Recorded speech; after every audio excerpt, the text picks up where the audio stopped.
Assalamualaikum warahmatullahi wabarakatuh. Hai pemirsa, senang sekali saya Agnes Samputani kembali menjumpai Anda di podcast Buka Suara. Buka mata, buka telinga, karena kita di Buka Suara. Senang sekali pada kesempatan kali ini kita bakal ngobrol-ngobrol, apalagi ini relate banget sama mungkin anak muda yang pengen merintis usaha atau masih mikir-mikir nih ya, kira-kira tahapan awalnya apa sih, tipsnya apa sih, apakah harus pakai modal yang gede atau gimana. Kita bakal sharing-sharing dan juga sudah hadir kedua narasumber yang bakal bagiin pengalamannya, tips-tipsnya, sharing-sharing buat kalian semua di rumah. Ada Muhammad Ihsan Sobari selaku Ketua Bidang 12 BPD HIPMI Bengkulu. Halo Bang Ihsan, gimana kabarnya? Alhamdulillah sehat, Mbak. Alhamdulillah sehat. Mbak Agnes sehat ya? Alhamdulillah sehat. Pemirsa sehat ya? Sehat. Oke, dan juga ada Ibu Leni Heliani selaku Kabid Koperasi dan juga UMKM. Halo Ibu Leni. Halo Mbak Agnes. Gimana kabarnya Mbak Leni? Di rumah. Halo ya. Juga. Sehat Bu? Alhamdulillah sehat. Alhamdulillah sehat. Oke, mungkin sebelum kita ngobrolin soal tema kita hari ini ya, modal nekat hasil hebat, kita pengen tahu dulu nih background dari kedua narasumber kita. Mungkin dari Bang Ihsan terlebih dahulu, boleh diceritain sedikit backgroundnya dan juga kegiatannya sebagai Ketua Bidang 12 ya BPD HIPMI Bengkulu. Baik, terima kasih Mbak Agnes. Salam pemirsa semua. Jadi perkenalkan, saya Ihsan Sobari, biasa dipanggilnya Ihsan. Alhamdulillah diamanahkan di BPD HIPMI Bengkulu sebagai Ketua Bidang 12 yang bergerak di bidang investasi dan kerjasama antar daerah. Jadi background saya dari dulu emang bergerak di bidang usaha, pengusaha gitu Mbak. Jadi saya dari dulu emang lulus SMA, saya berparadigma bahwa saya tidak mau kerja. Saya mau memperkerjakan manusia. Nah dari situlah saya mulai berproses gitu, bertumbuh untuk bagaimana menciptakan lapangan pekerjaan gitu kan. Karena kita menciptakan lapangan pekerjaan ini sangat susah gitu kan Mbak. Dan saya juga merasakan bagaimana saya berproses dulu dari SMA kelas 3 SMA, saya juga sekolah di SMA 5 dulu, SMA 5 Bengkulu, bahwa perjuangan untuk kita mencari kerja itu sangat besar, apalagi di era sekarang ini, era kita inflasi gitu kan, kita harus dituntut bagaimana untuk bisa bertahan hidup dulu gitu kan Mbak. Nah jadi fungsinya kita sebagai pengusaha ini bagaimana kita bisa menciptakan lapangan pekerjaan baru. Dan dulu saya jangan melihat saya yang sekarang gitu kan, perjalanan saya situ udah hampir 10 tahun untuk membangun personal branding saya. Itu jatuh bangunnya saya dulu sebelum saya bergabung di HIPMI itu seperti apa, itu sudah panjang banget. Dan alhamdulillah emang proses itu tidak ada yang enak gitu ya teman-teman semua, pemirsa yang ada di rumah, bahwa sebuah proses itu kita jangan banyak protes gitu kan, kita jalanin aja dulu gitu kan sampai itu beres gitu kan. Benar. Nah setelah itu sudah proses kita perjalani dengan baik, mudah-mudahan itu ya kita akan mendapatkan hasil kesuksesan gitu kan. Itu sih Mbak untuk background saya di dunia usaha ini. Dan saat ini saya bergerak di bidang konveksi gitu, di PT Berkah Konveksi Indonesia. Saya selaku direkturnya gitu kan. Itu baru berjalan setengah tahun saya memimpin konveksi, dan alhamdulillah gebrakan-gebrakan yang kami lewati itu sudah lumayan banyak. Kita sudah bekerja sama dengan instansi pemerintah juga di Provinsi Bengkulu, di Dinas Pertanian, terus juga kita sudah di organisasi-organisasi OKP itu sudah kita bekerja sama, dan alhamdulillah itu kita memperlihatkan gitu, kita memperlihatkan kualitasnya tapi kita bukan kuantitasnya. Itu sih Mbak untuk background saya sendirinya. Kalau orang kan kalau mulai merintis usaha tuh taunya suksesnya dulu ya, padahal sebenarnya di balik itu perjalanannya kan panjang banget gitu. Yang nampak yang enaknya aja. Iya benar. Orang nggak tahu kan susahnya. Orang nggak tahu susahnya gitu ya. Kalau Ibu Leni sendiri gimana Bu? Boleh diceritain backgroundnya sampai bisa menjadi kabit ya koperasi dan juga UMKM. Baik Mbak Agnes, pemirsa yang ada di rumah, perkenalkan nama saya Herliani, biasa dipanggil Leni. Saya dari 2023 itu tepatnya bulan September per tanggal 13 itu diamanahkan di Dinas Koperasi sebagai Kabid Pemberdayaan Usaha Mikro. Jadi usaha mikro, bukan yang kecil tapi yang mikro. Yang mikro. Sebelumnya juga saya di Dinas Kominfo itu sebagai Kabid Kabid e-Government. E-Government, dan sebelumnya juga sebelumnya saya di perencanaan, saya biasa itu 7 tahun di keuangan gitu. Jadi saya memang dari 2010 diangkat, udah langsung pengelolaan keuangan, terus udah pindah-pindah nih, udah berapa OPD gitu kan. Ada beberapa OPD dan sampai terakhir kemarin saya diminta untuk mengabdi menjadi pelayan UMKM, usaha mikro ya, yang ada di Kota Bengkulu. Tentu saya sangat menikmati pekerjaan ini karena saya bisa berhubungan langsung dengan masyarakat. Saya menganggap pekerjaan ini pengabdian gitu, mengabdi ke masyarakat, dekat dengan masyarakat itu menyenangkan ternyata. Kalau sebelumnya saya sibuk mengurus antar ASN, antar OPD, kalau ini saya lebih ke turun ke masyarakat, antar stakeholder yang di luar dari Pemda Kota. Tentunya saya sangat senang gitu, bisa berarti sebelum mencintai pekerjaan lah di sini gitu. Ada juga pekerjaan lainnya ya sebelum sampai ke sini gitu ya. Ya.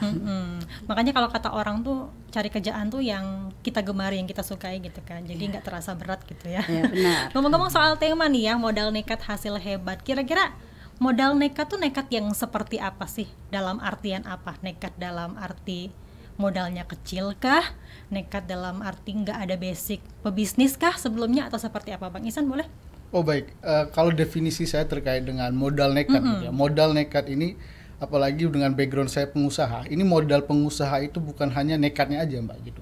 Modal usaha ini ada modal yakin, terus modal knowledge gitu, terus juga modal uang gitu kan. Nah jadi jangan diartikan bahwa modal nekat ini kita tumbur menumbur, itu pasti juga ada, tapi kita harus tahu juga apa dasar utama kita untuk masuk ke dunia bisnis itu gitu kan. Yang pasti pertama kita harus tahu tata cara bagaimana kita merekrut klien gitu kan. Apalagi saya basically juga emang di marketing dulu kan, saya udah beberapa di instansi bekerja. Kita untuk bersosialisasi, silaturahmi gitu kan. Silaturahmi itu membawa rezeki gitu kan. Benar. Nah dari modal nekat ini kita kan lambat laun kita akan menemukan apa sih timing point utamanya gitu kan. Nah dengan modal nekat ini udah kita terus berusaha, terus pelan-pelan, dan akhirnya nanti endingnya apa? Kita mendapatkan hasil yang hebat tadi Mbak gitu kan. Nah modal nekat ini kita harus apalagi anak-anak muda gitu kan, modal anak ya ambisius gitu kan. Benar. Ambisi untuk bagaimana kita memperjuangkan sesuatu yang kita inginkan harus dapat gitu kan. Nah, tadi modalnya harus nekat juga dulu gitu kan. Dan modal nekat ini harus ada pondasi utamanya tadi, ilmu-ilmunya gitu kan. Nggak mungkin kita nekat ketemu klien, misalkan klien bos yang misalkan ada proyek 100 juta. Kita nekat tapi kita diam, kita nggak dapat hasil yang hebat gitu kan. Tapi kalau kita sudah memiliki modal utama berbisnis, setidaknya kita tahu bagaimana kita berinteraksi dengan orang gitu kan. Karena kita ini kan makhluk sosial, makhluk yang untuk berinteraksi sesama orang gitu kan. Nah dengan kita interaksi nanti akan timbul kolaborasi gitu kan. Itu sih Mbak definisi saya dengan tema modal nekat ini keren banget. Saya juga sudah mengalami gitu kan. Dari saya memang audiensi dengan anggota DPR RI dulu di saat kuliah, tapi itu saya nggak punya ilmu apa-apa. Tapi setidaknya sudah punya dasarnya dulu. Nah kalau sudah punya dasar ilmu kita untuk bersosialisasi, dan yang terpenting tadi attitude dan etika kita, adab dengan sesama orang. Kalau etika kita sudah bagus, adab kita sudah bagus, trust orang, klien kita itu secara tidak langsung untuk menginvestnya nanti itu sudah tidak perlu ini lu siapa sih gitu. Benar-benar. Nah itu sih Mbak, untuk yang paling penting ya Bang paling ya. Penting banget. Kalau dari versi Ibu Leni sendiri gimana nih Bu? Kalau nekat itu kan bisa diartikan berani. Nekat juga bisa diartikan dengan gigih. Jadi keberanian kita untuk memulai usaha. Nah, keberanian ini banyak orang idealnya sih berani dan modal. Tapi kan tidak semua orang punya modal, tapi punya keberanian. Orang yang sudah punya modal belum tentu juga punya keberanian. Jadi nekat ini kalau untuk orang yang sudah berani tapi belum punya modal, tentu akan punya triknya tersendiri. Sedangkan orang yang sudah punya modal tapi belum berani, ada juga simulasinya atau triknya juga gitu. Nama saya bagaimana membangun keberanian atau nekatnya gini dibangun dulu gitu. Biar hasilnya nanti hebat gitu maksud saya. Modal nekat versi orang tuh beda-beda ya. Beda-beda. Jadi nekat itu bukan berarti gegabah gitu. Yang bagusnya ya, nekat bukan berarti gegabah, tapi nekat itu kita harus punya perencanaan, kita harus punya program agar hasilnya tidak tidak sesuai apa yang kita harapkan gitu. Benar. Apalagi anak-anak muda ya yang kalau zaman Covid dulu tuh mulai merintis usaha rumahan gitu kan, entah itu dari makanan gitu kan dan sebagainya. Mereka juga kan mulai promosi di bidang sosmed gitu ya. Tapi apakah mereka itu juga memikirkan peluang pasarnya? Karena kan kita kan kalau berbisnis itu kan harus tahu pasarnya dulu ya, pasarnya untuk siapa nih, misalnya yang suka makanan manis atau memang menengah ke atas atau menengah ke bawah, itu kan juga harus dipikirkan ya Bang Ihsan ya. Kalau dari pengalaman Bang Ihsan sendiri seperti apa nih Bang? Pengalaman berbisnis ya? Berbisnis, iya. baik. Kalau untuk pengalaman berbisnis, yang pertama yang saya lakukan emang kita harus menentukan pasarnya tadi kata Mbak Agnes gitu kan. Bagaimana kita, siapa nih target pasar kita duluan gitu kan, kita akumulasikan dulu nih, misalkan target pasar saya misalkan di konveksi ini, saya fokusnya di internal dulu karena kita bekerja sama dengan pihak-pihak lembaga yayasan gitu kan. Nah kita memang targetnya fokus di internal dulu. Nah nanti setelah sudah misalkan di internal sudah clear, sudah beres, nah baru kita memikirkan ke depan lagi strateginya seperti apa gitu. Apakah misalkan di konveksi ini ada buy order. Nah buy order ini tadi kita kerjasama dengan eksternalnya. Misalkan organisasi apa nih yang bisa kita kerjasamain gitu kan, ataukah PDH-nya ataukah kaosnya gitu kan. Nah itu mungkin strategi untuk awal untuk kita pengalaman saya berbisnis gitu kan Mbak. Kita tahu target pasar, terus value dari usaha kita itu apa, ya kita itu kita pasarkan dengan orang-orang. Karena kalau sudah kita punya kualitas, kita bersaing dengan kompetitor di luar, kita tidak takut gitu kan. Gitu. Jadi kompetitor nanti kita untuk menjadikan partner kita nanti ke depannya. Itu sih Mbak untuk pengalaman saya. Kalau pengalaman Abang dulu kan kata Abang dari SMA ya? Dari SMA. Itu jualan apa waktu itu? Saya pertama kali jualan baju. Emang jualan baju. Jualan baju. Emang basically saya itu emang suka fashion sih saya orangnya gitu kan. Dan alhamdulillah juga saya juga selain di BPD HIPI ini juga saya selaku ketua ekonomi kreatif gitu, Gcraft. Emang dibawa langsung dari Kementerian Ekonomi Kreatif gitu. Nah, jadi ya itu kita melakukan usaha itu secara hobi kita. Dengan hobi kita ya otomatis menjalankan usaha itu ya welcome aja, enjoy gitu kan. Pasti beban ada. Tapi kan beban itu kalau bisa kita minimalisir gitu sih. Mungkin boleh ceritain ada kegagalan yang pernah dirasakan ketika mulai berbisnis. Mungkin dari Bu Leni juga bisa ngasih sarannya nanti ya Bu Leni. Baik, dulu saya kalau untuk pengalaman terburuk saya di usaha itu saya sudah sempat bangkrut. Itu udah sangat, ya saya mengapresiasi bangkrut. Jadi saya dulu juga punya usaha kuliner, itu Foodpedia. Nah itu punya saya dulu, bangkrut itu Mbak. Saya berjalan 3 tahun. Karena itu tadi saya setelah kuliah belum tahu ilmu, saya gerasa modal nekat tadi gitu kan. Modal emang saya belajar banget di dunia bisnis itu pas di saat saya eksekusi gitu kan. Saya itu emang nggak suka orang-orang teori-teori itu, udahlah saya pengen ya aksi tep. Nah kita harus ada hasil yang hebat, kita harus terukur juga gitu. Nah itu terus udah sempat bangkrut, ditipu oleh kawan sendiri, partner bisnis, itu udah sering banget.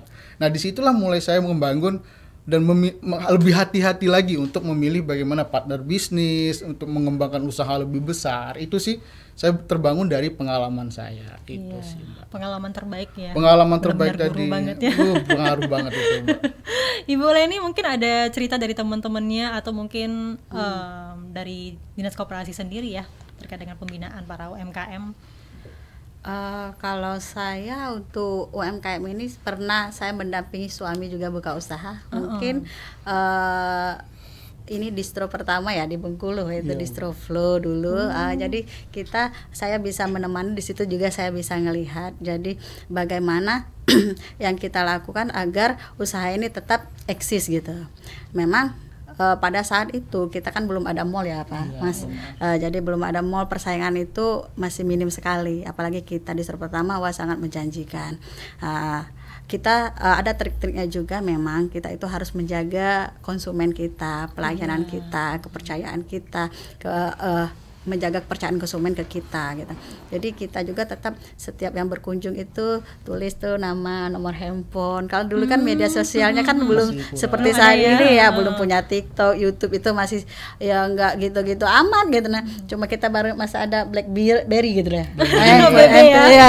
BB kayak dulu ya. Belum ada yang Android kayak sekarang ya. Nokia zaman dulu ya. Jadi kita catat nih nama-nama konsumen, nomor handphone mereka. Terus hari ini barang barang masuk, oh ya bro hari ini barang udah masuk nih teman-teman, silakan mau dilihat, atau ada yang ini, ada yang mungkin sesuai dengan pesanan nanti mereka pengennya apa gitu. Jadi kita sangat menjaga itu. Jadi memang pelayanan dan menjaga kepercayaan konsumen itu penting. Waduh, berarti sebelum dulu ada sosmed door to door banget ya? Iya. Hubungi satu-satu berarti ya teman-teman. Oh iya, teman-teman ini barangnya udah nyampe gitu. Tapi iya. alhamdulillah saat itu ya menurut saya sangat ini ya sangat menjanjikan gitu ya. Iya. Cuma kan namanya usaha, roda berputar. Mungkin rezekinya sekarang di sini. Cuma kalau saat dulu suami saya dan teman-teman juga kan memang fokusnya di distro. Kalau sekarang suami saya juga sudah di Kemenkes dan saya juga sudah di dinas, memang jadi nggak bisa manage. Jadi kan kita nggak bisa ya, harus lepas-lepas aja sama karyawan kan. Tidak tetap harus dipantau. Tapi kami tidak punya waktu itu karena saya juga punya kesibukan sendiri kan, udah punya baby itu 2, jadi kan memang harus lebih fokus gitu ya. Berarti emang dua-duanya ada basic bisnis semua nih. Oke, kita break dulu. Nanti akan kita bahas lagi tema kita di hari ini. Tetap bersama kami di podcast Buka Suara.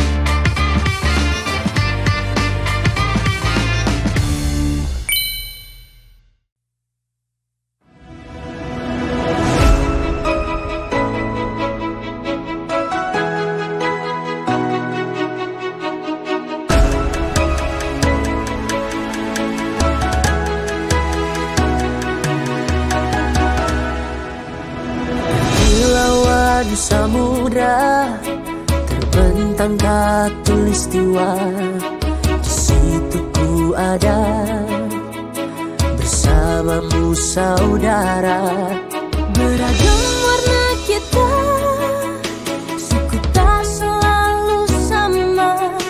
Kau aku Indonesia yang disatukan karena cinta. Karena kita Indonesia, jangan pernah terpecah belah. Walau kita berbeda, walau kita tak sama, tetaplah satu kita, kita Indonesia sesungguhnya.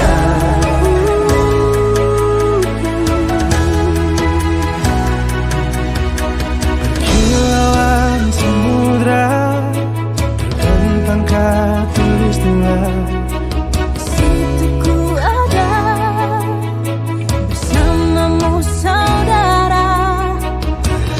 Warna kita, suku tak selalu sama.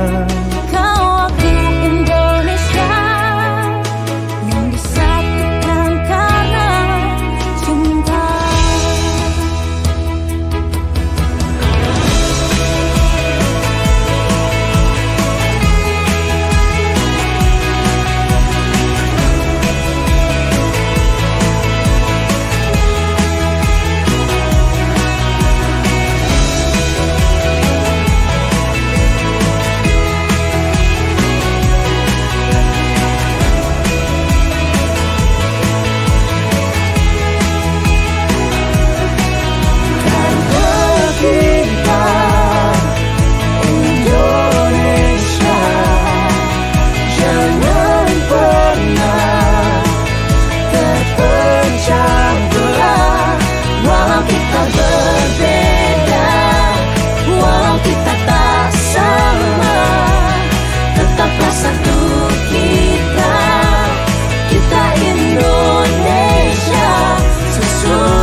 RRI Digital dengan tampilan baru, berbagai konten kolaborasi dari berbagai program nasional, termasuk siaran visual langsung, siaran radio langsung, daftar putar musik, podcast, berita video, dan berbagai fitur interaksi pengguna dalam permainan.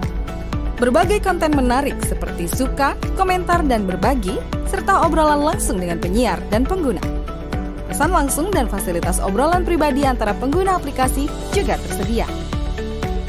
RRI Digital tersedia di Google Store dan App Store.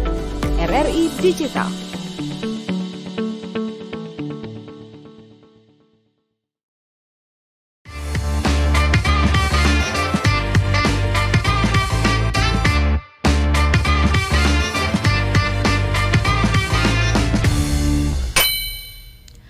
Baik lagi bersama kami di podcast Buka Suara. Buka mata, buka telinga, karena kita di Buka Suara. Oke, mungkin dari Bang Ihsan sendiri ya, selaku Ketua Bidang 12 BPD HIPMI Bengkulu, ada nggak sih bantuan HIPMI buat anak muda yang baru merintis nih atau baru pengen mulai usaha gitu? Baik, untuk di HIPMI sendiri, bantuan untuk anak muda itu kita, yang pertama adalah kita merekrut dulu anak-anak muda. Nah, setelah mereka direkrut menjadi anggota dari BPD HIPMI, kita akan mengadakan pelatihan-pelatihan gitu kan. Pelatihannya itu sangat banyak banget. Ada pelatihan personal branding, pelatihan digital marketing, terus pelatihan UMKM.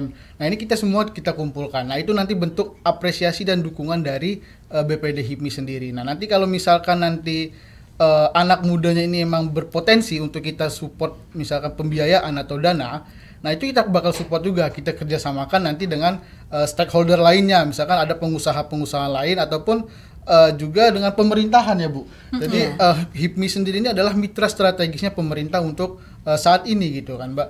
Nah, jadi anak-anak muda itu tidak hanya dia ikut gabung aja, jadi terus kita bina gitu Mbak, untuk menjadi seorang entrepreneur muda gitu kan. Apalagi sekarang udah saatnya panggung utama di dunia pemerintahan, dunia politik itu anak-anak muda harus sudah mengambil panggung gitu. Dan itu kita akan memberikan panggung sebesar-besarnya untuk anak muda untuk bisa merealisasikan apa potensi-potensi yang bisa mereka lakukan untuk bisa dikenal oleh masyarakat luas. Itu sih Mbak untuk bentuk kontribusi dari HIPMI terkait untuk anak-anak muda ke depannya. Itu sih. Berarti dibina dalam segi personal branding dan juga digital marketing tadi digital ya Bang marketing, terus UMKM dan lain sebagainya. Itu sangat banyak banget potensi-potensi untuk kita bergabung di HIPMI. Jujur, saya pertama kali gabung di HIPMI itu saya merasakan insecure gitu Mbak. Kenapa saya insecure? Saya melihat, wah ini dalam-dalamnya orang-orang udah di atas saya gitu, pengalaman banget. Yang labanya udah miliaran atau ratusan juta gitu. Tapi kita modal nekat, yakin kita pede, punya kualitas juga. Ya udah kita bergabung, kita bersosialisasi. Yang terpenting tadi attitude dan etika sih Mbak. Itu yang pertama untuk kita dimanapun kita berada sih Mbak. Oke, kalau anak muda yang benar-benar baru merintis dan juga modalnya tipis banget, kira-kira dari HIPMI sendiri ada supportnya kah atau gimana? Ya tadi supportnya kita ajak gabung dulu. Ajak gabung dulu pokoknya ya. Sudah gabung, nah nanti dia bisa berkomunikasi sendiri. Oh iya. Nanti kan akan dengan komunikasi yang baik itu tercipta kolaborasi. Kita wadahin lah, kita bentuk ekosistem di dalam HIPMI ini untuk tadi mendorong anak-anak muda ini untuk bisa belajar berbisnis. Kita sama-sama belajar. Nggak perlu takut ya anak-anak ini ya, meskipun modalnya kecil, nggak ada basic di bidang sana misalnya. Benar Mbak. Tetap dibimbing dari nol. Iya, dibimbing dari nol sampai nanti kita berhasil. Itu udah banyak contoh gitu kan. Dan ini sekarang yang kebetulan membersamai ketum juga, yang selalu mendampingi ketum dimanapun berada itu masih muda banget gitu kan. Dan itu dibina banget dengan ketum. Jadi intinya kita nggak usah malu-malu, nggak pede. Yang penting kita punya kapasitas, kita maju, kita buktikan, ya otomatis orang akan melihat gitu kan. Benar. Apa sih kapasitas yang kamu punya? Nah ini Pak, ini. Dan juga kayaknya tahan mental nih ya. Kita nggak tahu ya kalau misalnya tiba-tiba bangkrut tengah jalan, ya udahlah nggak mau lagi gitu kan. Iya benar. Yang penting harus dibangun mentalnya juga, mental bajanya dulu. Kalau mental baja sudah terlatih, tadi mental baja itu tidak terbangun secara tiba-tiba. Mental itu terlatih ya tadi kita dari pengalaman gitu kan, jatuh bangun, gimana itu sih. Kalau boleh ini ada nggak mungkin program kece yang bisa yang udah jalan ya bagi pelaku UMKM sejauh ini? Kalau dari pemerintah kota yang diwakili oleh Dinas Koperasi itu tentu banyak sekali program-program yang sudah kita laksanakan dalam rangka pengembangan UMKM yang ada di Kota Bengkulu. Salah satunya seperti juga yang dilakukan HIPMI, kita juga melakukan pelatihan-pelatihan, peningkatan SDM para pelaku usaha baik yang baru maupun yang sudah lama itu. Misalnya contohnya itu bagaimana cara pengolahan ikan, itu yang terakhir 2024 ya. Kalau untuk 2025 karena kita efisiensi memang belum ada pelatihan-pelatihan, tapi tapi kita tetap diikut sertakan. Seperti kemarin saya pernah diundang juga, itu dari mana ya lupa saya, bahwa kita tetap menjadi narasumber mendampingi mereka yang ingin membuka usaha baru gitu. Kalau kemarin itu yang peternak ayam yang ada di Rawa Makmur, kita juga tetap melakukan pelatihan, walaupun itu stakeholder yang ngadain, kita tetap mendukung, mensupport gitu ya. Kita tetap hadir di sana. Selain itu juga kita juga melakukan promosi baik di dalam maupun di luar dari Provinsi Bengkulu, ya di dalam Bengkulu, yaitu dengan adanya bazar-bazar gitu, pemasaran sekalian promosi kan, mempromosikan apa sih produk-produk yang ada di Kota Bengkulu atau UMKM yang ada di Bengkulu yang bisa kita jual ini, kita promosikan ini. Kita itu sudah untuk di luar maupun di dalam udah banyak sekali. Kalau di dalam ini juga kita pernah menyiapkan tempat usaha contohnya kayak sekarang ini ada di Berendo Ramadan, itu kan sebenarnya aset pemerintah kota yang sebelumnya terbengkalai, tapi alhamdulillah sekarang sudah menjadi tempat kuliner ya, salah satu ya tempat kuliner yang ada di Kota Bengkulu. Kalaupun anak-anak muda yang ingin sholat tetap bisa nongkrong di sana ya. Sekarang kan udah bisa ada malam-malam ada nyanyi-nyanyi juga yang kekinian lah Mbak. Pokoknya bisa mengundang kawan-kawan, bisa kayaknya kalau duduk di sana lebih aman ya kayaknya daripada di pantai, karena kalau di sana dekat dengan masjid. Ada yang mengingatkan kalau udah ramai gitu ya. Lebih asik juga karena bersih gitu. Nah, selain itu juga kita ada kegiatan kerjasama dengan stakeholder gitu.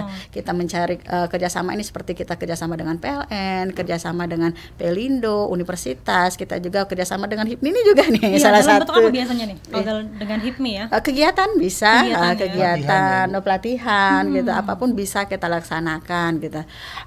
Selain itu juga apa ya, kita mencarikan bapak angkatnya dari UMKM yang ingin berdiri gitu. Nah, yang ingin berdiri, mencarikan siapa sih yang bisa mendampingi dari perkembangan UMKM. Kalau sekarang kan banyak tuh UMKM kayaknya ada di bawah Bank BI, Bank BPD. Bener gitu. ya. Gitu, kalau sekarang ada nggak dari pengalaman Ibu sendiri nih ya sebagai Kabid Koperasi dan juga UMKM, tips simple nih untuk anak muda yang mungkin modalnya pas-pasan ya, seperti pertanyaan sama Bang Ingsa tadi, biar tetap bisa maju dan juga bukannya malah menyerah gitu di tengah jalan. Baik Mbak Asnes dan pemirsa yang ada di rumah, tips simpelnya ya, bagi yang pengen usaha tapi pas-pasan banget, contoh mahasiswa ini. Mahasiswa itu kan banyak yang pengen usaha, pengen punya penghasilan, pengen membantu keluarga lah ya. Mungkin karena kan biaya sekolah itu mahal. Mereka itu tidak, kita idealnya memang punya modal, punya keberanian. Tapi kalau memang kita hanya punya keberanian, belum punya modal, silakan gunakan apa yang kita miliki. Misal kita punya motor, berarti kan kita bisa untuk nge-grab gitu.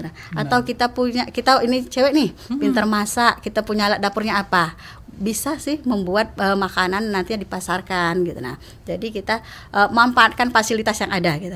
Jangan karena aku mau buka usaha harus beli ini dulu. Nah, uangnya belum ada. Jadi gagal lagi. Nah, maksud saya kalau kawan-kawan yang ingin punya usaha, ya silakan dimulai dari apa yang kita miliki. Bukan harus menunggu lengkap dulu, harus ada semuanya dulu baru kita usaha. Itu satu. Yang kedua, kita juga harus konsisten. Konsisten bahwa seperti hari ini misalnya kita membuat jajanan risol misalnya. Hari ini kita hanya karena modalnya tadi pas-pasan, namanya anak mahasiswa jajannya cuma berapa gitu kan. Jadi kita hanya bisa mampu membuat misalnya 5 buah butir 5 buah risol setiap hari, nggak apa-apa, konsisten 5 itu aja dulu. Tapi kita tetap setiap hari konsisten, jangan hari ini jualan besok enggak. Jadi pas saat saya yang mau pesan ternyata enggak, dia tuh enggak mau, enggak jualan tuh hari ini katanya. Apalagi mut-mutan ya, mut-mutan. Padahal kita kan udah otomatis pelanggan kita akan berpindah ke orang lain. Mereka nggak suka hari ini ada besok enggak, karena di saat mereka selera, apalagi kita tadi kan udah gimana ya, rasa risolnya ini cocok di lidah mereka, tentu mereka mengharapkan pengennya yang seperti itu. Tapi kalau hari ini nggak jualan, besok nggak jualan lagi, tentu mereka akan mencari tempat lain yang bisa memenuhi hasrat mereka untuk belanja tadi. Yang ketiga juga kita harus terus belajar. Jadi kita koreksi, oh kalau tadi risolnya ini gimana sih, terlalu kurang garing tapi terlalu banyak minyaknya atau gimana, tampilannya jelek atau packagingnya belum pas. Itu akan terus dilakukan pembelajaran atau evaluasi agar nanti kita akan setiap hari akan semakin baik dan semakin baik. Selain itu juga kita harus memanfaatkan gadget kita karena itu promosi gratis gitu. Jadi promosi gratis itu bisa, kalau ibu rumah tangga itu kan nggak semua orang sekarang sudah pegang handphone. Jadi kita itu bisa untuk kalau kita ibu rumah tangga itu bisa kirim di grup RT, status bisa WA, di-share ya, status Facebook, IG gitu kan Mas. Jadi kita nggak perlu harus pasang yang di tepi-tepi jalan gitu, harus disiarkan di televisi. Sekarang orang kan nggak nonton lagi gitu. Biar orang lebih suka ke TikTok, WA, Facebook gitu. Nah di sana kita bisa memanfaatkan media-media yang gratis. Gitu. Selain itu juga kita kalau sudah konsisten dengan itu, kita ke depan mungkin akan mencari pelowongan untuk misalnya penambahan modal itu gimana, pengembangan berikutnya. Yang penting konsisten, berani dulu. Konsisten dan Ya, berani. Dan tadi Iya. juga kalau saya simak harus terima kritikan juga ya, mungkin saran juga dari teman-teman ya, masukan agar Itu usahanya evaluasi lebih baik, tadi Mbak, gitu kan. di evaluasi tadi ya dengan ya. Menyoroti bisnis yang sekarang juga kadang-kadang viral tuh ya, misalnya lagi tren es kepal Milo semua kan. Tren risol mayo mayo semua. Kalau misalnya ngikuti tren gitu sah-sah aja nggak sih? Atau gimana tuh Bang Ihsan? Sebenarnya sah-sah aja ya Mbak. Tapi lebih baik kita pelajarin dulu nih, bisnis apa yang memang bisa berkesinambungan, yang bisa jangka panjang, menengah, pendek gitu kan. Kalau kita ngikutin tren itu ya tadi, trennya misalkan sudah habis juga pasarnya. Tapi kalau kita misalkan berbisnis sesuai kebutuhan, misalkan kita punya usaha kayak cewek skincare gitu kan, itu kan kebutuhan gitu kan, nggak bakal habis. Dan pasarnya pasti ada terus, dan anak bayi pun pasti lahir terus.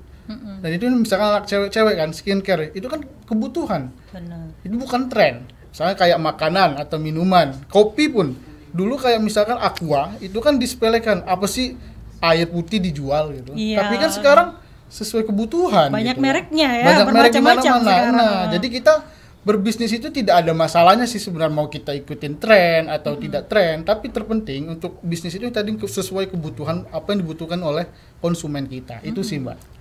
Iya, kebutuhan konsumen jangka panjang. Jangka ya. panjang, menengah, pendek itu harus kita perhatikan Dan semua. juga terus berinovasi sepertinya ya Bang ya. Pasti itu harus inovasi terus. Kalau kita nggak inovasi kita kalah dengan zaman. Benar. Apalagi misalkan sekarang eranya udah era digitalisasi 5.0 gitu kan. Dengan misalkan kita contoh Pak Gub kita, Pak Wali Kota kita itu memanfaatkan media untuk bagaimana bisa mempromosikan yang ada di Provinsi Bengkulu. Misalkan wisata lokal, terus juga pariwisata kita gitu. Itu kan harus kita dorong, apalagi sebagai pengusaha ini kita sama-sama bekerja sama gitu kan, dengan mungkin dengan mitranya pemerintah. Kalau dengan tidak adanya stakeholder juga agak berat, terus dengan misalkan stakeholder tidak ada mitra dari pemerintah juga sangat berat ya. Makanya tadi kita perlunya adanya kolaborasi gitu Mbak. Sejauh ini ada nggak Bang mungkin tantangan ya, apalagi kan ini kan HIPMI ini kan juga support ya dan juga membina anak-anak muda gitu. Tantangan sejauh ini apa ya Bang? Tantangan untuk ya tadi kita kan setiap orang itu pasti punya tantangan gitu, dan tantangan itu kan berbeda-beda. Nah mungkin di saat-saat ini tantangan terbesar kami tadi misalkan kayak ada di Provinsi Bengkulu itu Pelindo. Nah bagaimana kita untuk menyelesaikan pengerukan. Nah itu sebagai tantangan kita untuk bisa memfasilitasi semua antara stakeholder, pemerintah dan lain sebagainya. Terus tantangannya anak muda ini yang pertama yang saya rasakan, dan saya juga memanage karyawan Gen Z itu sangat emang berbeda dengan misalkan kelasnya zaman-zaman ibu gitu kan. Nah kalau anak-anak Gen Z ini gampang bosanan. Gampang bosan, terus gampang ini saya ke depan pengen ngapain gitu kan. Nah itu tadi pintar-pintarnya kita membangun leadernya tadi. Nah antara leader dengan atasan dan bawahan itu harus seimbang gitu sih. Kalau prinsip saya di perusahaan antara saya dan anak buah itu tidak ada sekat gitu kan. Jadi kita ya jadi welcome aja, kita ngobrol santai, nggak usah kaku-kaku banget. Tapi kalau awal-awal emang kita setelan statue dulu gitu kan, nggak mungkin kita SKSD sama orang gitu kan. Nah tapi kalau sudah dapat emosionalnya itu ya bakal welcome semua gitu, setiap orang sih sebenarnya. Itu sih Mbak. Karena anak-anak Gen Z ini ya mau nggak mau di era sekarang ini harus kuat dulu mentalnya. Mental sudah kuat, itu akan tumbuh yakin gitu. Benar. Kalau Bu ini mungkin juga dikasih saran nih Bu ya, seberapa penting sih, apalagi kan sekarang zaman digitalisasi nih ya, promosi lewat media sosial, seberapa pengaruh sih, apalagi kan ini kan promosi di media sosial ini bisa menjangkau konsumen ya.